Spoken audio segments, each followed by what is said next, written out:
আল্লাহ বলছেন, আমার মোমেন বান্দা প্রতিনিয়ত আল্লাহকে ভয় করো এবং প্রতিদিন প্রতি সময় লক্ষ্য করো যে আজকের দুনিয়া থেকে আগামীকালকের আখিরাতের জন্য তুমি কি পাঠিয়েছ, কি পাঠিয়েছ, কি পাঠিয়েছ। এজন্য দুইটা চারটা ভালো কাজ করলে, কিছু টাকা পয়সা দান সৎকা করলে, এতে দুনিয়াতে ভালো একটা পরিচয় মিলতে পারে যে উনি একজন দানবীর। কিন্তু আখিরাত দুইটা বা চারটা ভালো কাজের নাম, জান্নাত দুইটা বা চারটা ভালো কাজের নাম। কিছু টাকা পয়সা সাদাকা করা এতটুকুই আখিরাত না, এটা আখিরাতের একটা অংশ, ইসলামের একটা অংশ। পুরা দিন মানা, পুরা সমস্ত গুনাহ থেকে ফিরে থাকা, বিরত থাকা, এটা আখিরাতের জন্য, জান্নাতের জন্য জরুরি। এজন্য আপনি এই মসজিদে 10,000, ওই মসজিদে 20,000, এই মাহফিলে 6,000, ওইখানে বিধবাদের 20,000, এতিমখানার মধ্যে 30,000, এই সব দিয়া মনে করেন জনদরদি হইলেন আর কি, সমাজসেবক হইলেন, গরিবের বন্ধু হইলেন।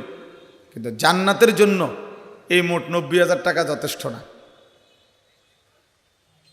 জান্নাতের জন্য এই শুধু এই টাকা দান যথেষ্ট নয়। ওযু, নামাজ, পাক নাফাক, হালাল হারাম, আল্লাহ তাআলার সমস্ত আদেশ নিষেধ, নামাজ রোজা বন্দিগি ইবাদত, হালাল হারাম শতভাগ বুঝায় দেওয়া জরুরি। আল্লাহ পাকের কাছে বুঝাই দিতে হবে। আন উমরিহি ফিমা আফনাহু, আল্লাহ জিজ্ঞেস করবেন, বান্দা পুরা হায়াত কোথায় ব্যয় করেছে।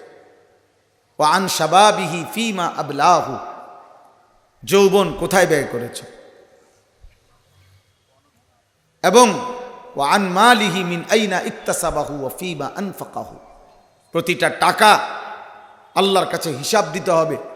রোজগার করছো কেমনে, ব্যয় করেছো কোথায়। হালাল হারাম বুঝায় দাও।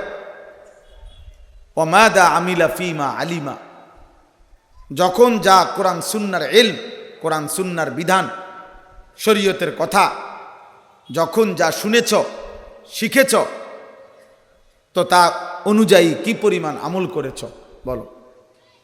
আল্লাহ নবী সাল্লাল্লাহু আলাইহি সাল্লাম বলেন, এই 5টি কথার উত্তর না দিয়ে কেহ হাসরের দিন এক কদম সামনে পা বাড়াইতে পারবেন।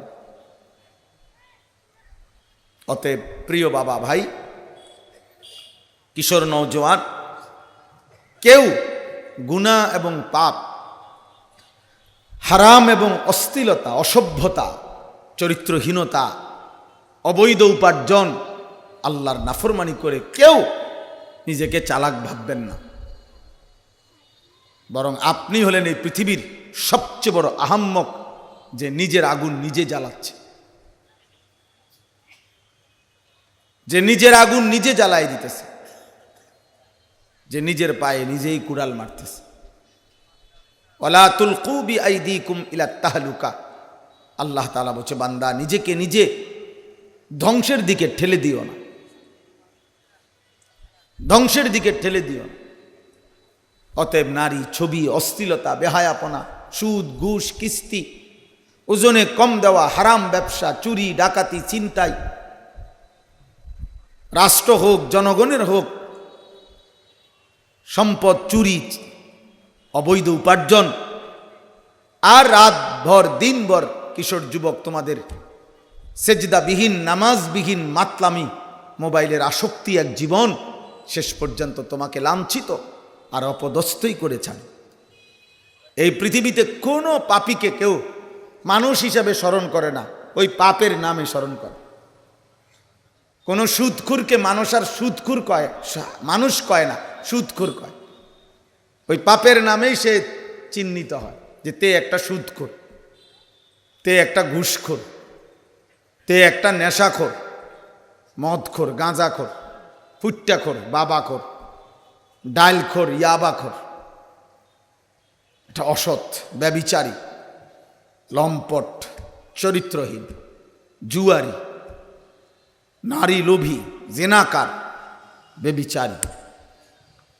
100 বছর পরে না বেটা, 500 বছর পরে হোক, তোমার নাতি হইলেও এই কথা শুনতে হবে যে লম্বা লম্বা কথা কইতে তোর দাদা অসৎ ছিল,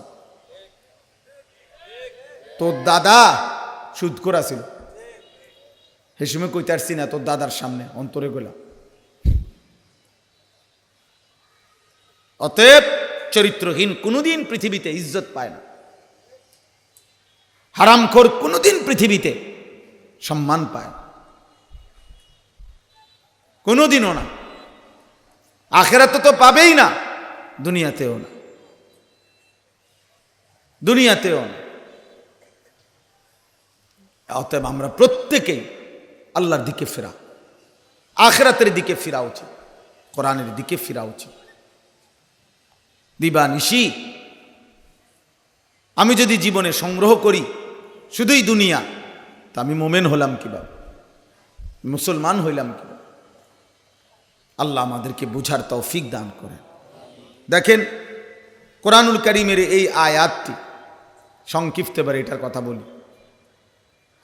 আমাদের প্রিয় নবী সাল্লাল্লাহু আলাইহি ওয়াসাল্লাম যখন মক্কার জমিনে কালেমার দাওয়াত দিচ্ছিলেন, তো মক্কার কুরাইশরা নানাভাবে নবী সাল্লাল্লাহু আলাইহি সাল্লামের দাওয়াতের বিরোধিতা করত।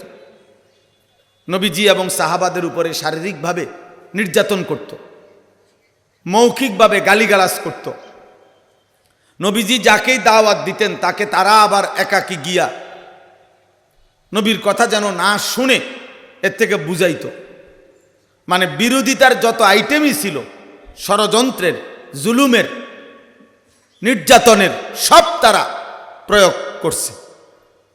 কিন্তু তারা লক্ষ্য করছে যে যত আমরা আবু জাহেল, আবুল আহাব, উতবা, শাইবা, আস ইবনে ওয়াইল, উমাইয়া ইবনে খালফ, উবাই ইবনে খালাফ, এরকম বড় বড় সর্দাররা একজোটে একজন মানুষ, তিনি নবী সাল্লাল্লাহু আলাইহি ওয়াসাল্লাম, ওনার বিরোধিতায় তারা দিবা নিশি একাকার করেও তারা লক্ষ্য করছে, খেয়াল করছে যে মুহাম্মদ সাল্লাল্লাহু আলাইহি ওয়াসাল্লামের অনুসারী কমে না, বরঞ্চ ধীরে ধীরে বাড়তেই আছে। তখন তারা গভীর চিন্তা করছে, বিষয়টাকে আমরা এতগুলো মানুষ মিলে বুঝাই, তারপরেও কি সেই জাদু, কি সেই মন্ত্র যার কারণে লোকেরা মুহাম্মদের কথা শুনলে তার দলভার ভুক্ত হয়ে যায়, বিষয়টা কি? তো তারা বহু চিন্তা করে তারা একটা বাইর করছে, সেটা হলো মুহাম্মদ যার সামনেই যায় কোরআনের নামে তার কাছে নাজিল হয় আল্লাহর কথা বলে যে কথাগুলো পড়ে, এইগুলা এমন সাংঘাতিক কথা যে এগুলা পড়লেই ওই বেটার দিল নরম হয়ে যায়,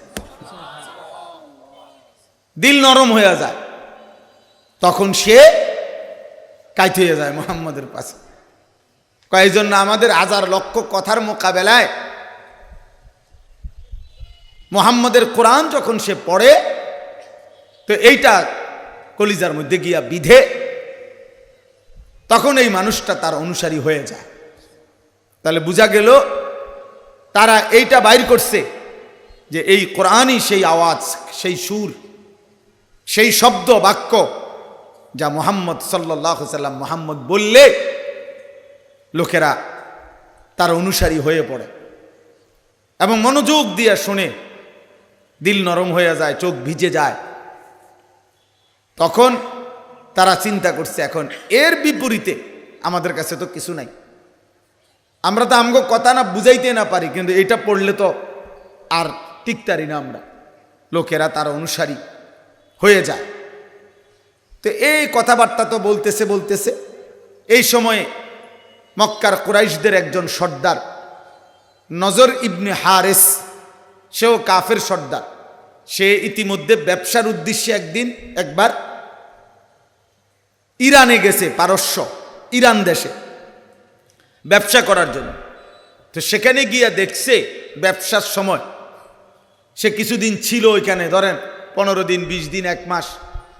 তো সে লক্ষ্য করছে যে ওই ইরানিরা অবসর পাইলেই জায়গায় জায়গায় ছোট ছোট মজমা জমায়, গোল হইয়া বসে। আর সে লক্ষ্য করছে ওইখানে একজন দাসী গায়িকা নর্তকী যে নাচে এবং সুরে সুরে বাদ্যযন্ত্রের তালে পুরান দিনের মিথ্যা গল্প কাহিনী কিচ্ছা কাহিনী এগুলা বলে সুর সুর দিয়া দিয়া টাইনা টাইনা। আর আশেপাশে অনেক লোক খুব মনোযোগ দিয়া একদম মন্ত্রমুগ্ধের মতো ওই বেটির, ওই গায়িকার, ওই নর্তকীর বাদ্যযন্ত্রের তালে তালে এই নৃত্য গান বাদ্য এবং এই গল্প কিস্সাগুলো শুনে আর গভীর মনোযোগ দিয়া শুনে। সে চিন্তা করছে, হ্যাঁ এইটা মুহাম্মদের ওই কোরআনের একটা ব্যতিক্রম কিছু হইতে পারে, এটা একটা বিকল্প হইতে পারে। তখন সে সফর শেষ করে যাওয়ার সময় চড়া মূল্যে অনেক দাম দিয়া একজন কৃতদাসী ইরান থেকে, যে এই নাচতে জানে গাইতে জানে বাদ্যের তালে তালে সুরে সুরে টাইনা টাইনা ওই কিচ্ছা কাহিনী এগুলা বলে, এরকম একজন দাসী মক্কায় কিনে আনছে। কিনাই না এবার মক্কার কুরাইশদেরকে বলছে, মুহাম্মদের কোরআনের বিকল্প ব্যতিক্রম আমি একটা জিনিস তৈরি করছি, আনছি, এবার একটা বুঝইব। এরপরে সবাইকে জমা করছে আর ওই গায়িকা কৃতদাসীকে বলছে, এবার তুমি তোমার নাচো গাও, ওই তোমার বাদ্যের তালে তালে ঝুঙ্গুরের তালে তালে নেচে গিয়ে তুমি ওগুলা কও। এখন এগুলা যখন কওয়া শুরু করছে তখন কিছু সময়ের মধ্যে আস্তে আস্তে দুষ্ট প্রকৃতির অসৎ কিছু যুবক, আরবি ভাষায় একটা কথা আছে, লিকুল্লি সাকিতাতুন সাকিতাতুন লাকিতা, যেই জিনিসে জমিনে ফেলে, যেটাই কেউ একটা কিছু বলে রাখে জমিনে, এটাই লইন্না সাউন্না দরুন্না কেউ না কেউ আছে। এটা আরবি ভাষায় বলে, এটা নিয়ম। একারে আপনি যেইটা আপনি যদি লুঙ্গি খুললে মাথাত বাঁধেন, এরপরে বাজারে বাজারে হাঁটেন, দেখবেন আপনার পিছনেও কিছু লোক হাঁটবে, কব না বলা যায় না, নিশ্চয় কিছু আছে আপনার মধ্যে, বলা যায় না কার মধ্যে কি আছে বলা যায় না। ল্যাংটা বাবারও এই জন্য কি থাকে, মুরিদ আছে, মানে যেইটা ফালান আপনি যেটা বলেন ওইটাই শুনুন না, কিছু না কিছু লোক মিলে যায়। এটারে বলে আর কি লিকুল্লি সাকিতাতুন লাকিতা, প্রত্যেক ফেলে দেওয়া জিনিসেরই উঠাই না কেউ আছে। তো এই লোক যখন এই বাদ্য গায়িকা নর্তকীর আয়োজন করছে, কিছু অসৎ চরিত্রহীন দুশ্চরিত্র যুবক এখানে ভিড়ে গেছে। এখন এরা শুনে মনোযোগ দিয়া তাল মারে, আহ কয়, নাচে, তাদের সাথে মজা পাচ্ছে। আর এই নাফরমান নজর ইবনে হারেস তখন হাসি ঠাট্টা করত, মজাক করত যে হ্যাঁ মুহাম্মদ, দেখি এবার তোমার কোরআন কয়দিন টিকে, আমি এগুলো আরো আনমু, আরো অন্যান্যরা আনমু। নাউযুবিল্লাহ। আল্লাহ তাআলা তখন এই প্রেক্ষাপটে এই নাফরমানের এই অসৎ এই আচরণ মুশরিকের এর জবাবে আল্লাহ এই আয়াতটা নাজিল করছে, সূরা লোকমানের এই 6 নম্বর আয়াত। আল্লাহ তাআলা বলেন, ওমিনান নাসি মান ইয়াশতারি লাহওয়াল হাদিস।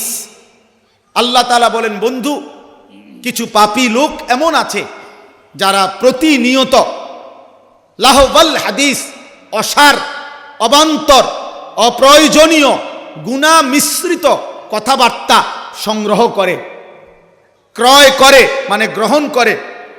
কেন? লিউযিল্লা আন সাবিলিল্লাহ, আল্লাহর পথ থেকে মানুষকে পথভ্রষ্ট করার জন্যে, বেগাইরে ইলমিন, অজ্ঞতা বশত।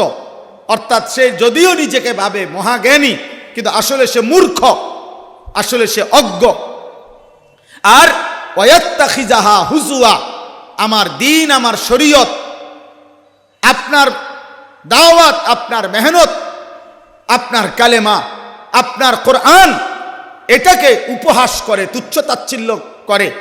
আল্লাহ বলেন, এমন নিকৃষ্ট নাফরমানকে বলে দিবেন, উলাইকা লাহুম আযাবুম মুহিন, আমি আল্লাহ তাদের জন্য নির্ধারণ করে রেখেছি অত্যন্ত অপমানকর, লাঞ্ছনাকর আযাব, শাস্তি।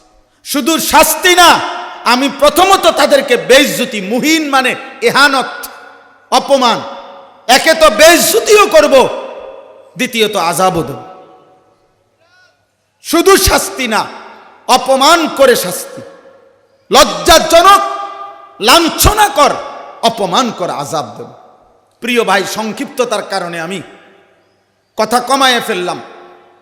এখানে এই শুধু একটা কথাই আজকের সম্মেলনে আমার এই কথাটাই বোঝানো উদ্দেশ্য, কিশোর যুবক ছেলেরা এবং বয়স্ক বাবা যারা, সমস্ত তাফসীরের মধ্যে আছে হযরত আব্দুল্লাহ ইবনে মাসউদ, নবী সাল্লাল্লাহু আলাইহি সাল্লামের বিখ্যাত সাহাবী রাদিয়াল্লাহু তাআলা আনহু, তিনি বলছেন ওয়াল্লাযী লা ইলাহা ইল্লাহু, যে আল্লাহ ছাড়া আর কোনো ইলাহ নাই, ওই রবের কসম, লাহুল হাদিস হুয়াল গিনা। তিনি বলছেন অপ্রয়োজনীয়, অসার, অবান্তর, গুনাহ মিশ্রিত কথা বলতে এখানে আল্লাহ বুঝাইছেন গান। হযরত আব্দুল্লাহ ইবনে আব্বাস রাদিয়াল্লাহু তাআলা আনহুমা বলছেন গান বাদ্য, আল গিনা ওয়াল মাজামির। অতএব এখানে আজকে এতটুকু কথাই আপনাদের কাছে বলতে চাই, গান বাদ্য, গায়িকা, নৃত্য, গানের আসর, গানের ব্যবস্থাপনা, গানের মজমা, গানের অনুষ্ঠান, গানের যেই কোনো আয়োজন, প্রিয় যুবক, তোমার মোবাইলে হোক আর টেলিভিশনের নর্তকীর কাছে হোক, অথবা বাস্তবতার কোনো জায়গায় হোক, হোক সেটা কনসার্ট, হোক সেটা অনুষ্ঠান, হোক সেটা নাটকের গান, হোক সেটা সিনেমার গান, হোক সেটা মোবাইলের গান, যেখানেই গান, যেখানেই বাদ্য, যেখানেই নৃত্য, যেখানেই গায়িকার আসর, যেখানেই নর্তকীর আসর, খোদার কসম সেখানেই আল্লাহর লানত, লানত, লানত, লানত, সেখানেই আল্লাহর লানত, সেখানেই আল্লাহর লানত।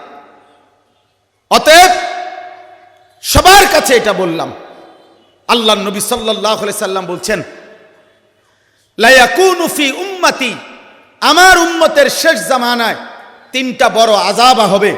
খাসফুন, বহু নাফরমানকে ভূমি সহ, মাটি সহ ধসাইয়া দেওয়া হবে। কাসফুন, পাথরের বৃষ্টি বর্ষিত হবে। মাসখুন, চেহারা বিকৃত করে দেওয়া হবে। সাহাবারা জিজ্ঞেস করছে, ইয়া রাসূলুল্লাহ, মাতা, কখন সেটা হবে? আল্লাহর নবী বললেন, ইজা যাহারাতিল কাইনাত, যখন গায়িকা বেড়ে যাবে, ওয়াল মাআজিফ, বাদ্যযন্ত্র বেড়ে যাবে, ওয়াস্তাহাল্লাতিল খামরা, এবং মদ, নেশা, গাঁজা, এই মদ, নেশার বস্তু হালাল পানির মতো মনে করে খাইতে থাকবে। আল্লাহর নবী সাল্লাল্লাহু আলাইহি সাল্লাম বলেন, তখন ওই জাতি, আমার উম্মতের ওই সম্প্রদায়ের উপরে পাথরের বৃষ্টি হবে, চেহারা বিকৃত করে দেওয়া হবে, মাটি সহ নিচে দাফন করে দেওয়া। অতএব দোস্ত, এই তিন জিনিস মনে রাখবা নওজোয়ান ভাই, এটা এক খতিয়ানের তিন দাগ। এক, নারীর অর্থাৎ জিনা, ব্যভিচার, নারীর সাথে হারাম যৌনাচার। 2 নাম্বার হলো গান বাদ্য। 3 নাম্বার হলো মদ, জুয়া। যেখানেই নেশা সেখানেই নারী, সেখানেই বাদ্য। যেখানে গান সেখানেই নেশা, সেখানেই নারী। এই তিনটা এক খতিয়ানে 3 দাগ, এটা একসাথে আয়োজন। যেখানে হারাম নারীর আড্ডা, সেখানে নেশার আড্ডাও আছে, সেখানে গানের আড্ডাও আছে। অতএব প্রিয় ভাই, প্রিয় বাবা, প্রত্যেকের কাছে অনুরোধ, প্রত্যেকের কাছে দয়া করে প্রত্যেকেই নিজে এবং নিজের স্ত্রী সন্তানকে গান বাদ্য, গানের এই আড্ডা আর নৃত্যের এই ঝংকার, গায়িকার আসর থেকে হেফাজত করেন। প্রিয় যুবক, তোমরা রাতভর যারা এই নর্তকী দেখো, গায়িকা দেখো, নায়িকা দেখো, নাচনেওয়ালি দেখো, মোবাইলে অসৎ চরিত্রহীন লম্পট কোন নারী দেখো, খোদার কসম এটা ওই রাত তোমার লানতের যোগ্য রাত। যদি কোনোদিন মালিক তোমারে ধসিয়ে দেয়, অথবা কোনোদিন যদি আল্লাহ নারাজ হয়, তো চেহারা বিকৃত করে দিবে, বিকৃত করে দিবে। বয়স্ক বাপ চাচা যারা আছেন, যাদের প্রত্যেককে বললাম, যাদের ঘরে প্রতিনিয়ত টেলিভিশনে নাটক, সিনেমা চলে, গায়িকার নাচ গান আর বাদ্যযন্ত্রের এই ঝংকার চলে, বিবি বাচ্চা একসাথে দেখে, তো খোদার কসম ওই ঘর নাফরমানদের ঘর, পাপীদের ঘর, আর আল্লাহ তাআলার আযাবের উপযুক্ত ঘর। অতএব আমি এতটুকু কথাই বললাম। অনেক দলিল আছে, অনেক দলিল, শুধু একটা শেষ কথা বলি। ইমামে আজম আবু হানিফা রাহমাতুল্লাহি আলাইহি বলছেন, সিমাউল আগানি ফিসকুন, গান বাদ্য শোনা এটা প্রকাশ্য পাপ, ওয়াত্তালাজ্জুযু বিহা কুফরুন, আর এটা শুনে মজা পাওয়া, স্বাদ পাওয়া, গান শুনা, বাদ্য শুনে, নর্তকীর গান শুনে, গায়িকার গান শুনে, আল্লাহর কসম তিনি বলছেন এটা কুফরি, কুফরি, কুফরি, অর্থাৎ মজা পাওয়া। এরপরে যে এমন তাল মারে না, এরম ডোলে, এরপরে বাড়ি মারে টেবিলে, এরপরে পাও ঝুমকার ঝুমকার দেয়, হ্যাঁ হাতে বাড়ি দেয়। দোস্ত, তুমি যদি বলো এমন মজা পাও, স্বাদ পাইতেছ গান শুনে, বাদ্য শুনে, তো এটা কুফরি। হতে পারে একদিন ইমান হারা হয়েই কবরে চলে যাব। আমার কাছে নির্ভরযোগ্য আরবি কিতাব আছে, ইমাম ইবনুল কাইয়িম আল জাওজি রাহমাতুল্লাহর কিতাব আদ-দা ওয়াদ দাওয়া। ওই কিতাবের মধ্যে আছে পূর্ববর্তী জামানায় উনি রেফারেন্স দিয়ে আরবি কিতাবে উল্লেখ করেছেন, গান শুনতে শুনতে নাফরমানের মৃত্যু হয়েছে এমন যে তাকে মৃত্যুর পূর্বে বলা হয়েছে কুল লা ইলাহা ইল্লাল্লাহ, কালেমা পড়ো, লা ইলাহা ইল্লাল্লাহ, ওয়া হুয়া ইউরাদ্দিদু আবিয়াতাম মিনাল আগানি, কিন্তু সে গানের বাক্য দোহরাইতেছে, হাত্তা মাতা বিলা কওলি লা ইলাহা ইল্লাল্লাহ। ইমাম ইবনুল কাইয়িম বলেন, এই গানের আসক্ত নাফরমান শেষ পর্যন্ত কালেমা ছাড়া, কালেমা উচ্চারণ করতে পারে নাই, গানের বাক্য বলতে বলতেই জাহান্নামের খোরাক হয়ে গেছে, দুনিয়া থেকে বিদায় নিছে। অতএব আজকের এই সম্মেলন ইনশাআল্লাহ আরো শ্রদ্ধেয় আমার শায়েখ আরিফ বিল্লাহ হাকিমুন নফস আল্লামা মুফতি মুশতাকুর নবী কাসেমি হযরত বয়ান করবেন। আরো শ্রদ্ধেয় বাংলাদেশের শীর্ষ বুজুর্গ ওলামায়ে কেরাম বয়ান করবেন। নওজোয়ান ভাই, সমস্ত ওলামাদের বয়ান শুনতে থাকো, মাগরিবের নামাজের প্রস্তুতি নাও। আর সবার কাছে, বাবা, ভাই, জওয়ান, বুড়ো, প্রত্যেকের কাছে অনুরোধ, আপনারা নিজের পরিবারের গান বাদ্য থেকে, এই অস্থিরতার বেহায়াপনা, এই চরিত্রহীনতার লম্পট্য থেকে আপনি হেফাজত থাকেন, আপনার ববি বাচ্চা পরিবারকেও হেফাজত রাখেন। ঝিনুক অনেক দিন অপেক্ষায় থাকে, বৃষ্টির কোনো এক ফোঁটা পানি ঝিনুকের ভিতরে ঢোকে, ঝিনুক আল্লাহর কুদরতে মুখ বন্ধ করে ফেলে, সেই ফোঁটা বৃষ্টির পানি থেকে পরবর্তীতে হীরামণি মুক্তা তৈরি হয়। এই জন্য ঠিক কোন কথায়, কার কথায়, কখন আল্লাহ তাআলা বান্দার জন্য হেদায়েত রাখছেন, সেটা আল্লাহরই ফয়সালা। এজন্য অপেক্ষায় থাকতে হয়, মুহতাজ হইতে হয়, নিজেকে হেদায়েতের মুখাপেক্ষী, আল্লাহর দয়া এবং অনুগ্রহের মুখাপেক্ষী মনে করতে হয়, তাইলে আল্লাহ তাআলা কিছু দেয়।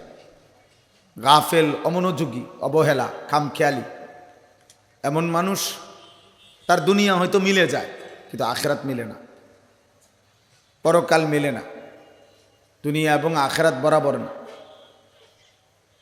দুনিয়া মিলেই যাবে। কাফের, মুশরিক, নাস্তিক, মুরতাদ, আল্লাহকেই স্বীকার করে না এমন মানুষও দুনিয়া ভোগ করে। জন্তু, জানোয়ার এরাও দুনিয়া ভোগ করে। অতএব দুনিয়া তো আল্লাহ তাআলা সবাইকেই ব্যবহার করতে দিচ্ছেন, কিন্তু আখিরাত, আখিরাতের সুখ, আখিরাতের শান্তি সবাইকে দিবে না। অতএব বাবা, ভাই, সবাই এটা বোঝা উচিত। আখিরাত ভিন্ন বিষয়। আল্লাহ তাআলা বলছেন, আমার রহমান নামের কারণে দুনিয়া আমি এক দস্তরখান খুলে দিছি, সবাইকে দুনিয়া উপভোগ করতে দিলাম, প্রয়োজন পরিমাণ দুনিয়া আমি সবারই পূরণ করছি। কিন্তু আখিরাত কোনো নাফরমান পাপীকে চোখ বন্ধ হলে মৃত্যুর পর থেকে আল্লাহ বলছেন, এক সেকেন্ডের জন্য, অনন্তকাল আর কোনো দিন জাহান্নামের ফয়সালা যারা হবে, আযাবের সিদ্ধান্ত যারা হবে, তাকে আল্লাহ তাআলার এক ঢোক পানি পান করতে দিবেন না, আর কোনো দিন এক লোকমা খাবারও দিবেন। ওয়াদারনি ওয়াল মুকাদ্দিবিনা উলিন না'মাতি ওমাহিলহুম কালিলা। আল্লাহ তাআলা বলেন, হে আমার মোমেন বান্দা, কিছু মিথ্যাবাদী, নাফরমান, পাপী, বেঈমান আমার এই বান্দাদেরকে অল্প কিছু সময়ের জন্য আমি দুনিয়াটা দিতে চাই, তোমরা আমাকে ছেড়ে দাও। অর্থাৎ আমি আল্লাহকে কিছু বলো না, আমি ওদেরকে একটু দুনিয়া দেব। এই ধরো 50 বছর, ধরো 60 বছর, ধরো 70 বছর, ধরো 40 বছর, অল্প কয়দিন তাদেরকে আমি দুনিয়া ভোগ করতে দেব। তবে শোনো, চোখ বন্ধ করলে, মৃত্যু হলে আর কোনো দিন এক ঢোক পানিও দেব, এক লোকমা খাবারও আর দেব। লা ইয়ামুতু ফিহা ওয়ালা ইয়াহইয়া। জাহান্নামের আযাবে নাফরমান ভাববে সে কি বেঁচে আছে না মরে আছে তাও বুঝবে না, সে জীবিত না মৃত তাও আর বুঝবে। আযাব তাকে এমন পাগল বানায় রাখবে, জাহান্নামের আগুন তাকে এমন অস্থির বানায় রাখবে, সে বেঁচে আছে না মরে আছে তাও বুঝবে। এজন্য এই মাহফিল, এই ওয়াজ, এই নসিহত, এটা রাজনৈতিক জনসভা না, এটা ভোট প্রার্থিতার কোনো সভা না, আখিরাতের জন্য। আখিরাতের জন্য, প্রত্যেককে আখিরাত মনে করিয়ে দেওয়ার জন্য, পরকাল মনে করিয়ে দেওয়ার জন্য। আল কাইয়িসু মান দানা নাফসাহু ওয়া আমিলা লিমা বা'দাল মাউত। নবী সাল্লাল্লাহু আলাইহি সাল্লাম বলেন, প্রকৃত অর্থে বুদ্ধিমান সে যে প্রতিনিয়ত তার নিজের হিসাব করে, নিজের দিকে খেয়াল করে এবং মৃত্যু পরবর্তী জীবনের জন্য আমল করে। ওয়াল তানজুর নাফসুম মা কদ্দামাত লিগাদ। আল্লাহ আমাকে, আমাদের সকলকে আল্লাহর ইবাদত বন্দেগী করার তৌফিক দান করেন। কোরআনুল কারীম তিলাওয়াত শোনা, কোরআন পড়া, কোরআন বুঝা, এর মধ্যে ডুবে থাকেন।